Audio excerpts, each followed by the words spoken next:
bodybuilders and fans across the world, welcome back to another episode of Primetime Muscle. I'm Tim Wilkins. As always, joined by two great guys who are also icons of the sport. Tarek El-Guindy, one of the top judges. Great to be here, Tim. Excited to talk about the wheelchair division. One of my favorites. One of my favorites as well, and one of both of our favorites, and the favorite of a lot of you. A gentleman who just joined us from brunch at the Polo Grounds. That's you came back with it. I like that. Good afternoon, Senator. How you doing, my brother? Good to see you, buddy. Good to see you. Good to see you. You guys like the digging out the fit today? I like it. It doesn't need a tie. Yeah, I don't need no tie. You got a little something. Come and bring it in here, buddy. I'll look after you. Oh, there it is. Oh, no.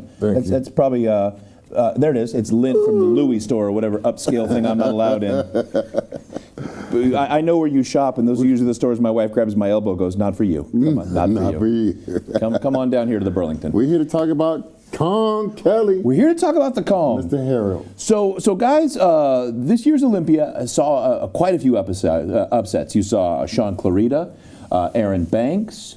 You saw the upset in bikini as well with Jennifer Dory. Keon Pearson taking that 212. He said that. Now, Harold Kelly has had the dominance for what? 5 years, I think, on the wheelchair Olympia? 5 years. If I'm not mistaken, he's won so many times. We lost count. 5 years winning. The guy is a monster. He's dominant, and I'm a huge fan of his. But this year, he was a little off the mark. You can say he got beaten. You can say he was off the mark. But in bodybuilding, it's sometimes both. Chris? He has a lot on his plate. I mean, he has a trucking business that he runs.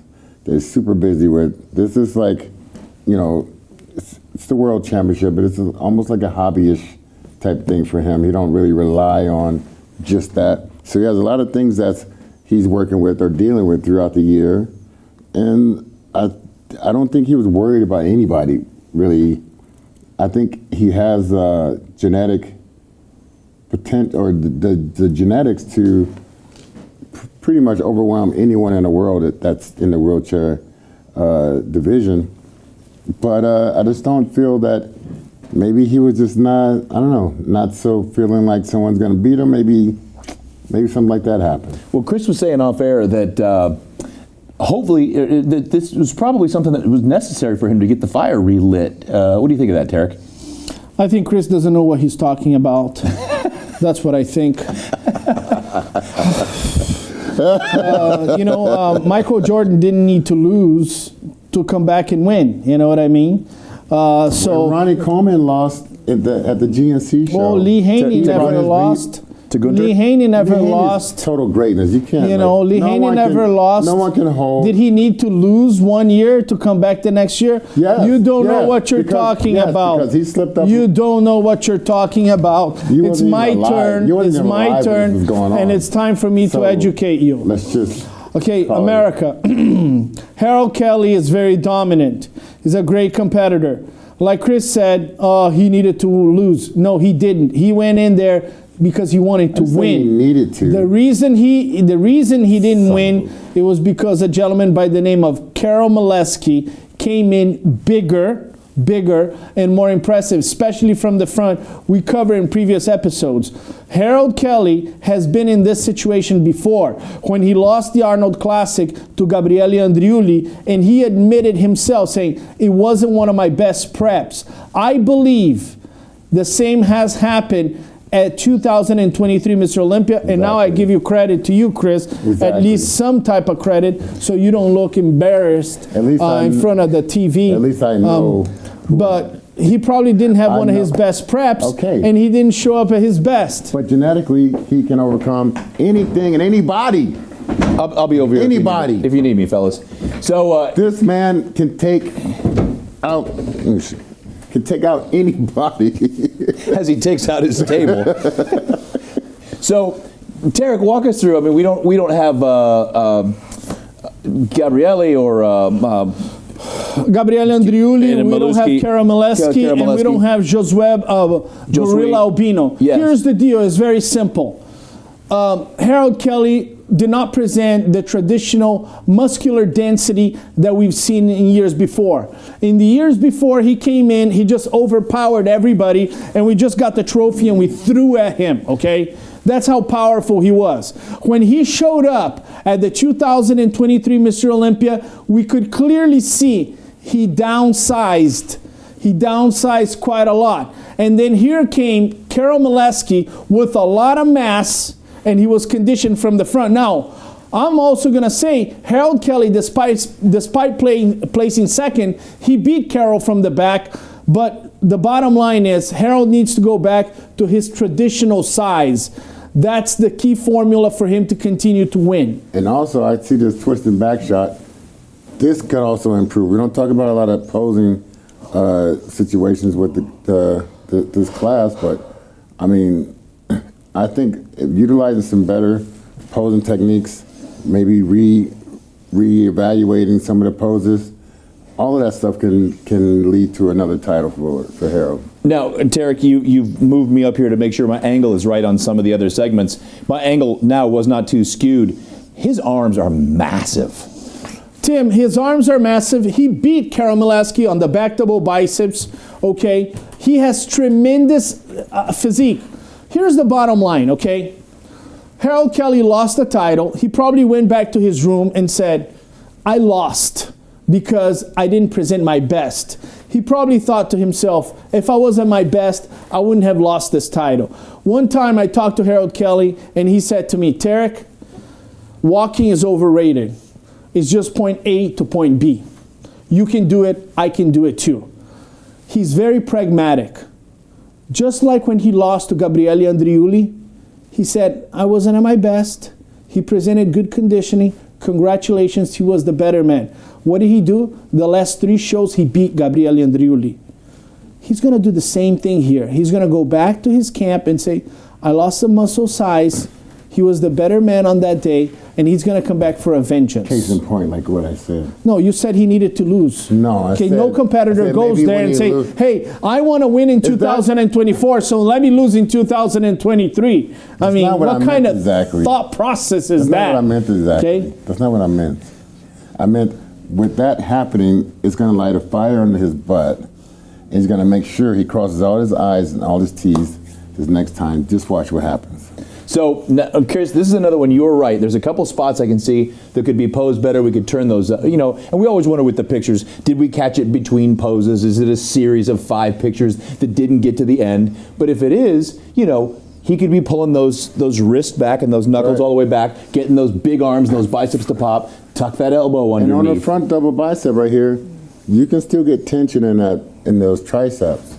You get the tension on the bottom of this the bottom of his arm here, and tense all the way through to the elbow. That's going to give a more formidable front double bicep. And you see you got the abs here. You see you got the width. He's right there to do it again. He could just bring this back double, pull it. I want to just pull it for him, but projecting that physique towards the crowd, that's gonna make a big difference in his poses. So go back to the size, go back to the conditioning. The conditioning wasn't bad, Tim, especially from the back, because he beat Karol Maleski on the back double biceps. Now, I could say he could be a little bit tighter on the abs, because that's where Karol Maleski really got him. So the abs, but it was like watching Ronnie Coleman came in. Remember when Phil Heath took 3rd at the Olympia on his comeback? And as soon as he came in, we all said, it's the same Phil, but he looks a bit downsized. That's exactly what happened to us when we saw Harold. Now, in a few years back, he's so good, so dominant, it wouldn't have made a difference. But now we're talking about a guy that's big, and that's Karol Maleski. Well, we know what you need to do, Harold. We would love to see you back fighting again for this title. We are so excited for this 60th. This is going to be an epic Olympia, especially for guys looking to reclaim that title on such a big year. Back in Las Vegas. Back in Vegas, back in the entertainment capital of the world, looking to fight it out, and that's an epic year to claim that Olympia title.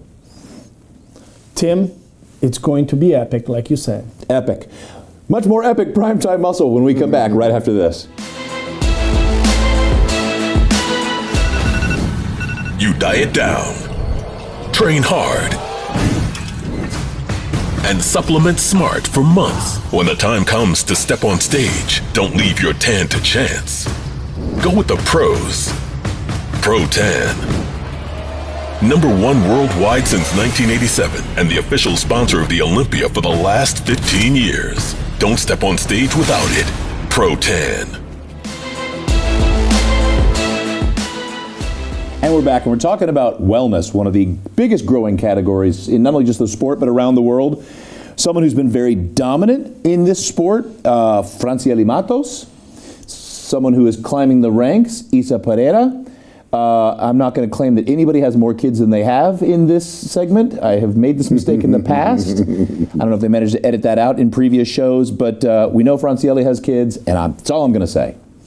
Francielle Mattos. She is from Paraná, one of the best states in Brazil. Boy. I judged her when she was an amateur. She's a 3-time wellness Olympia champion, and she's going for 4th. This past Olympia, as Bob Ciccarello said, it was a 1-point decision. Francielle did not like that. She did not like that. She doesn't want to win by 1 point.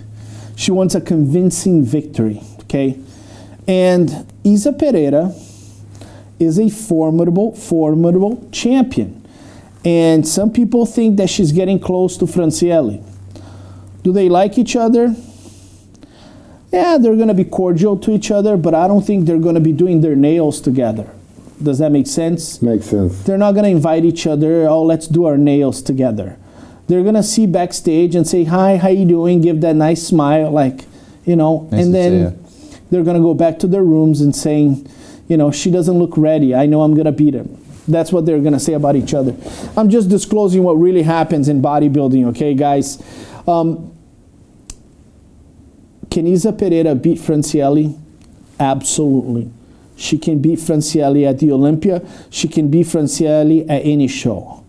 The key question is, if Francielle Mattos is at her best, she doesn't miss her peak, is she beatable?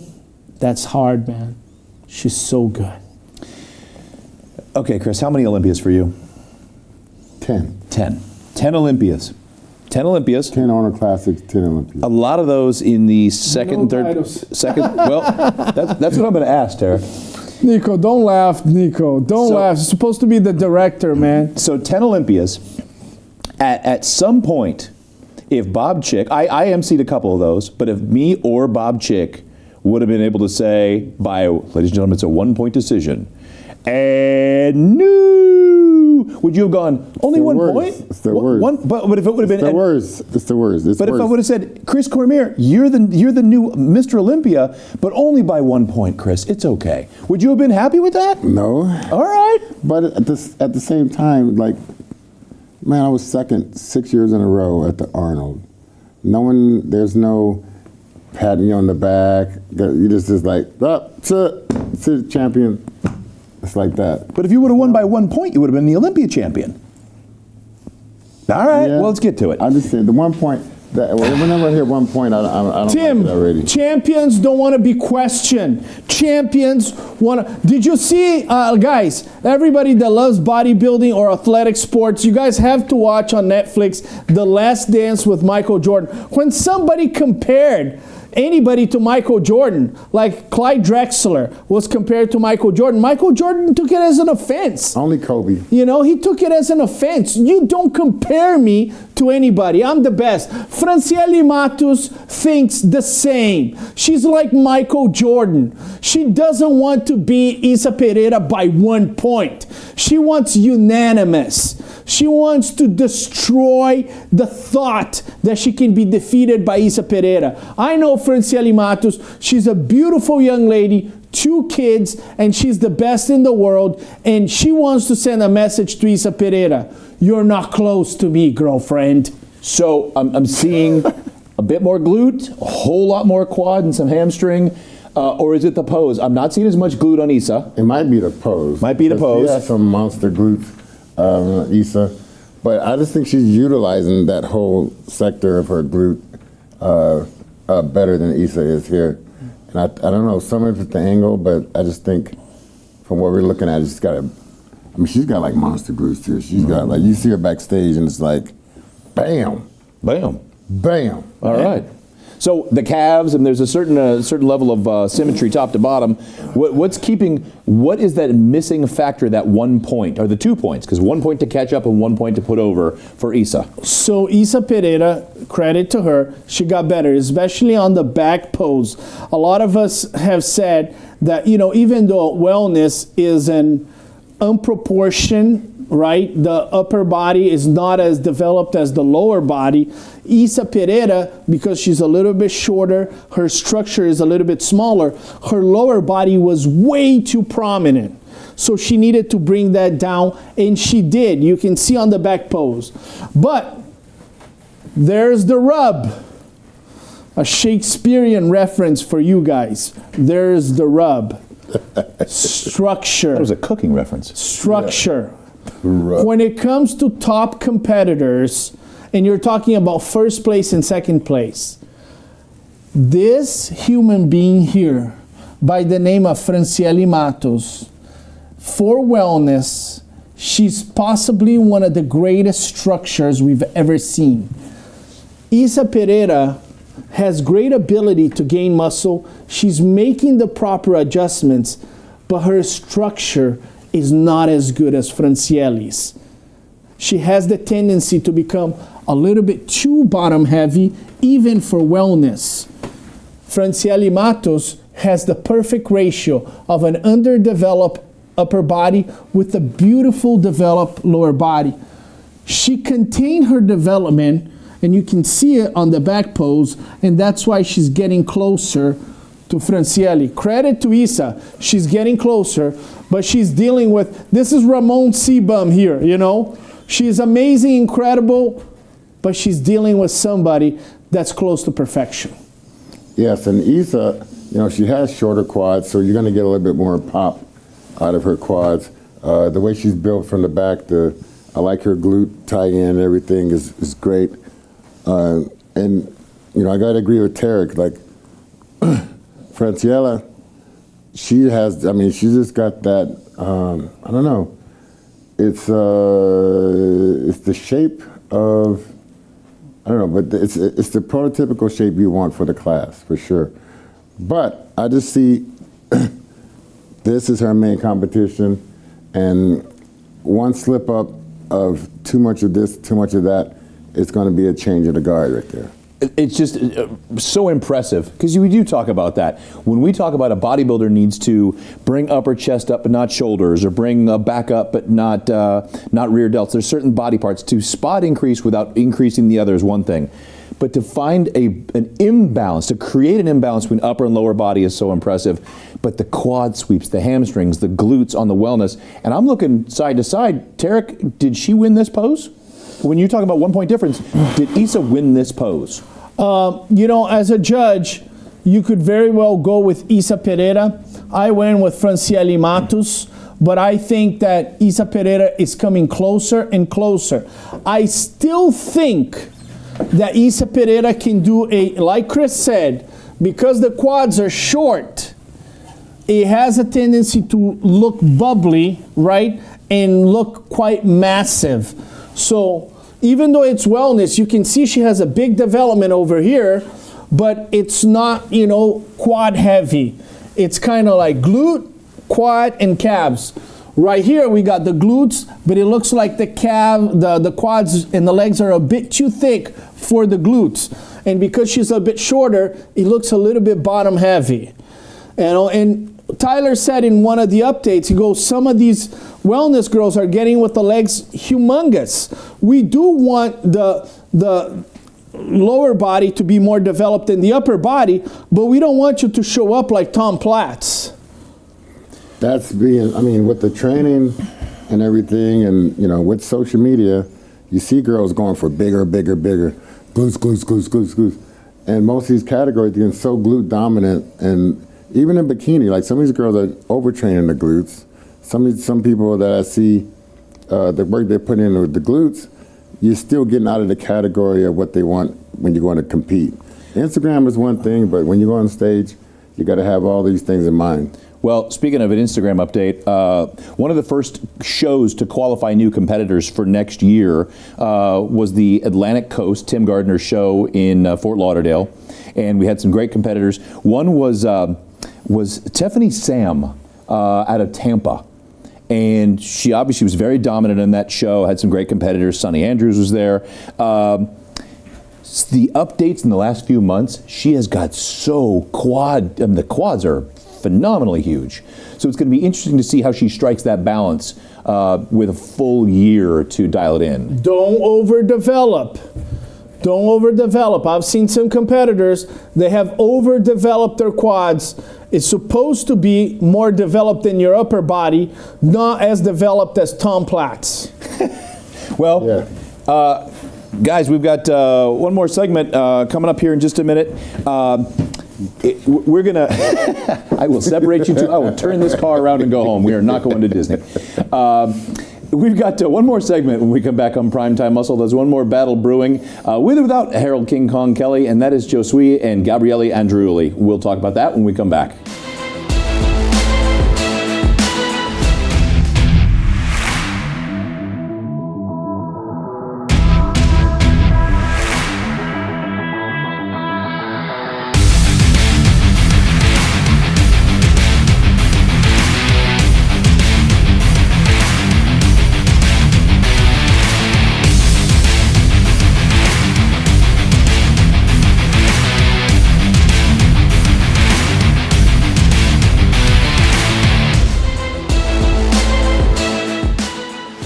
And we're back, and we're talking about two other great competitors in the wheelchair division. Josue Balbino, a.k.a. Gorilla Albino from Brazil. Brazil has every division represented. You say they don't, but every time we talk, they do. And Gabriele Andriuli. Andiamo, Gabriele from Italia. Bene. So these two guys, two amazing physiques. Gabriele, let's talk, because just looking at these pictures, I see where Gorilla comes from. Guy's got some massive. What do you mean by that? He's got some massive guns. The delts. I see where Gorilla. I meant that the nicest way. So the thing is, what other way is there? I went to Brazil to shoot for Olympia TV, and I captured a lot of the guys, and I went to shoot with him prior to the 2023 Mr. Olympia. What a fascinating young man. He lost mobility on his legs when he was a young man. He was on a skateboard and he fell on the sidewalk, and when he fell, his back hit exactly on the spinal cord. And he explained to me what happened. But the young man is pure joy to be around. He's got the most beautiful energy about him. He makes you laugh. He works out hard. And as I was putting the plates for him on the machine, he's like, "Come on, Tarek, I need more." So it's beautiful to see a young man with a physical disability with such great joy. So I give him a lot of credit. And Nick Scott, he covers all their injuries, right? Harold Kelly had a car accident, and I think it's a beautiful thing, and that's why I think these guys are so inspiring. His physique, huge arms, huge shoulders, great chest. Needs to be more conditioned and needs a better back double biceps. This was not the best of Gabriele Andriuli. I mean, guys, Gabriele Andriuli has beaten Harold Kelly. How he did it? Simply being the most shredded guy on stage. Where is that conditioning, Gabriele? Where is it? We did not see at the Mr. Olympia. Now, Gabriele Andriuli is the guy that's fighting for second place, fighting for first place against Harold Kelly. All of a sudden, this guy, Karol Maleski, comes in from Poland, wins the show, and this guy from Brazil takes third. Gabriele Andriuli needs to respond. Is he a one-hit wonder that beat Harold Kelly on a bad day, or is he one of the best wheelchair competitors that can surpass Gorilla Albino, can surpass Harold Kelly, and eventually capture the title from Karol Maleski? That's the question to Gabriele Andriuli. But he's from Italy. They got the best food in the world. I mean, it's going to be hard to get in shape in that country. I mean, they got the olive oil. They got some of the best all you ever want to have. I mean, but from Brazil, I mean, this guy, I mean, his front is so massive and thick. I think that's why, I mean, you got to improve the back in order to balance out this physique. Get the former champion here, this is going to come with just making sure you're starting your diet further out, making sure you come in with whatever trademark conditioning you had to begin. You got to bring that same energy when you go to compete again. The conditioning, we say this often though, you can only condition the muscle that's there. So that's a strange pose for Gabriele right there. I think we caught a mid pose. Back here to this this kind of front lat spread, this beautiful, one of my favorite, most musculars. The pieces are there. The arms are massive like they always are. The delts could come back up in size a little compared to when he won. Cap off. Go ahead, Chris. And I was going to say some of the injuries that they sustain, that can dictate sometime about the development in the back. So I get that part. But you see there's a big difference in the mass between these two here. He's got that thickness to the front, but he's got to have, try to balance that physique out, and he's brought that winning physique before. He can do it again. So we talk about guys moving up, moving down. Tarek with some back developments, upper back and some width. Where's he up against Karol Maleski? Well, Karol Maleski is a big dude from the front, and he has better conditioning than Gorilla Obino from the front. When Karol Maleski hit front poses, man, you could see his abs were diced. He beat everybody convincingly on the front poses. Gorilla Obino has the mass to go against him. He doesn't have the conditioning. From the back, Karol Maleski, Gabriele Andriuli, and Gorilla Obino, they're a little bit behind Harold Kelly. Harold Kelly actually beat him on the back double biceps. What does he have to do? He needs to squeeze in his conditioning. If he has a little bit more conditioning, this guy is a beast. Because if you look at his back, excuse me, Chris Cormier,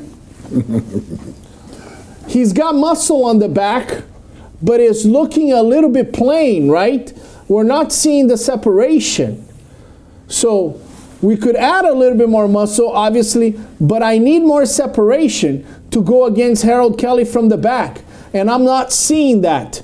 Now, if you look at his most muscular there, it looks like you're seeing separation, right? Yeah. What is that? That's years of working out hard, squeezing, posing, looking at yourself in the mirror and going like this. What happens to the back?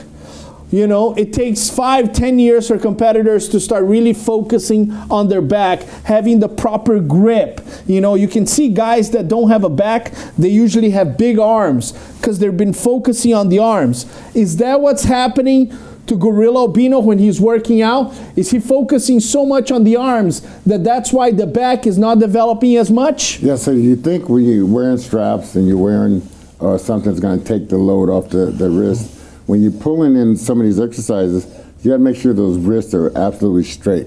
So when you're pulling back, pull through the elbows, whatever, but you got to make sure that wrist is straight. So just a little turn of the wrist like that is going to start compiling pressure in the forearms and taking away from the back. Guys, while we're pointing out strong points, right over your head, Tarek, how many competitors in any class would love to have shoulder caps that big?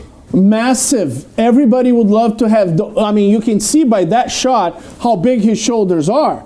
But at the same time, Tim, he kind of exposes his back. Yeah. Because he makes his back look small. So he needs to fix this. And, we almost need to tell him, contain the development on the shoulders because it's making your back look small. Yeah, he's got to rebalance and regroup, get whatever physique you want to bring to the stage.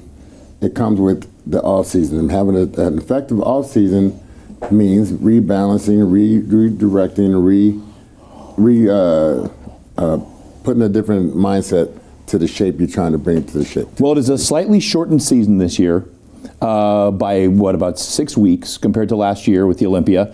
But still, he took third, so he's already qualified. So he can sit back for 7-8 months and just grow. Take those few months if he stays within striking distance to dial it in and bring some real improvement to the back. You know, Tim, I remember a few weeks back, we talked about Rafael Brandão and Simpson Dauda. Your biggest enemy sometimes is the improvement that the guy next to you has made. If it comes Olympia time and somebody has made all the improvements necessary and you've made a little bit of improvement, you don't get a pat on the back and say, hey man, your back got better. But what about my narrative? You know, what about my backstory, Tarek? You know, people don't care. The judges are going to look at the best competitor. If he improves his back a little bit, he's going to get, hey, good job, see you next year. What he needs to do is improve his back a lot and beat Harold Kelly from the back. What he needs to do is get his conditioning better on the abs to beat Karol Maleski from the front. If he doesn't do that, good luck next year. That's what I would say. It is going to be interesting to see what everybody brings. It's a really great point. I coach weightlifting, and often we'll look and see what qualifies my athletes for the next level. And I said, you know, next week if you get 295, you're in. But then I forget that the athletes that they're up against, they're improving also. They're improving also. They could get 300, 305, and now you're back knocked down to 7th.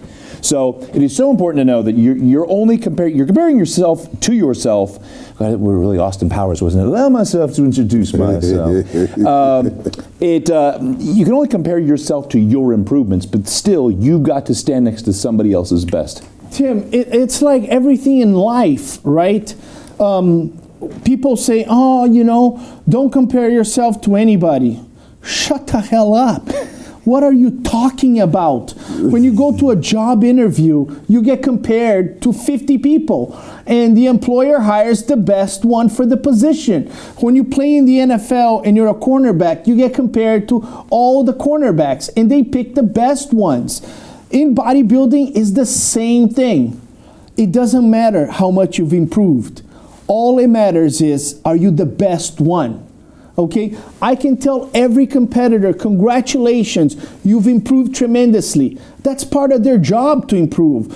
But their ultimate goal is not to improve. Their ultimate goal is to be the best. Beat everybody.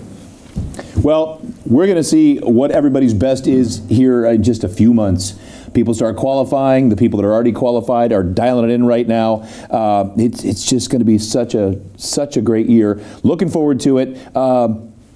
Guys, much more to cover next week on Primetime Muscle, and we'll be covering some of the recent wins the people have had, some of the winners from the big shows. I love that our sport kicks off. It's kind of like NASCAR. We kick off with one of the other biggest events that leads up to the big cup at the end. We kick off with a major event that leads to the biggest event in the sport at the end. So it's a big kickoff with a huge finish. I like that. A big kickoff with a huge finish. Yeah, I have my moments. As always, like, share, comment, subscribe, share with us ideas that you want us to cover in the show. Tarek El-Guindy. Great to be here. It's an honor to be here. Primetime Muscle, just the facts, bar none, the best bodybuilding show in the world. Chris Cormier. With a diversity of everyone and the size of my guy on my far right. Look at him looking at me. I never know where this is going. This is so exciting. Folks, thanks for joining us. I'm Tim Wilkins. We'll see you next time on Primetime Muscle.